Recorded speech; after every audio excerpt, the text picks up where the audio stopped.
Timo kit somo mag social sciences kipimo kod kit somo mag kwano, science kod lony mar tije lwedo kod tuke. Ma endi kaluwore kod nonro manotim kod riwruok mar Central Careers e skunde 147 e counties 16 pacho ka. Judith Omondi lero no wachni. Dweche odong' matin ne 8 to jopuonjre donjo e grade mar 10.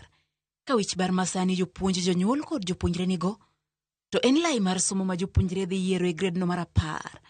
E nonro madundo mar riwruok mar Central Careers otimo e counties 16, jopuonjre mathoth oyiero timo kit somo mar social sciences, kama oriwo somo mag languages, din kod ohala.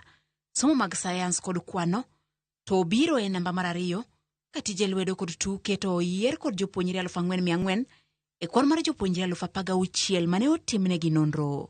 Kirango social sciences, bende jopuonjre mathoth oyiero somo mag lugha, kama oriwo Kizungu kod Kiswahili, iluwe kod somo mar ohala ka somo mamoko kaka din kod historia to oywa boto. Most students have a preference still to go to social science, so will we be flexible? And I'm happy because MOE said that was aspiration of the 60%, because I know it's also a concern to the ground, because for us we are interacting with the parents, students and the teachers, and there is that worry.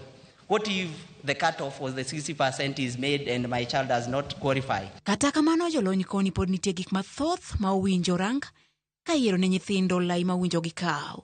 Osiem jopuonj kod jonyuol e dhiro jopuonjre timo yiero kaluwore gi dwaro margi, nyalo margi bende nyaka rangi. You have to know the career.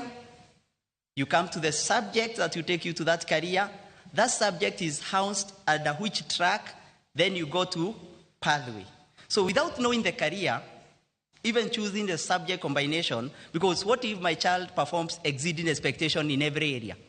So which subject combination would that child choose? So we have to know the career, so that we can know the subject you are going to drop even if you have an exceeding expectation.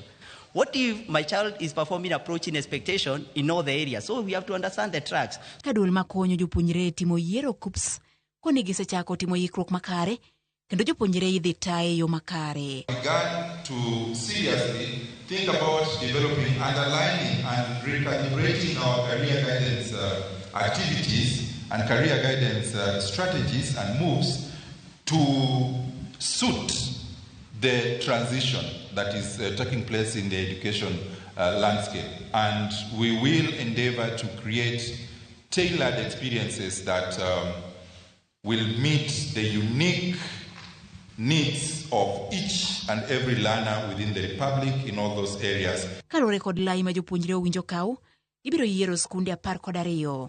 Skunde 4 e okang' ma okwongo, 4 e okang' mar 2 kendo 4 e okang' mar 3. Duto ma irango kaluwore gi kaka jopuonjre otimo e kit somo ma opogore opogore. Judith Omondi, Ramogi TV. Jopiny kod ohala e boma Masindo bago ng'anyo.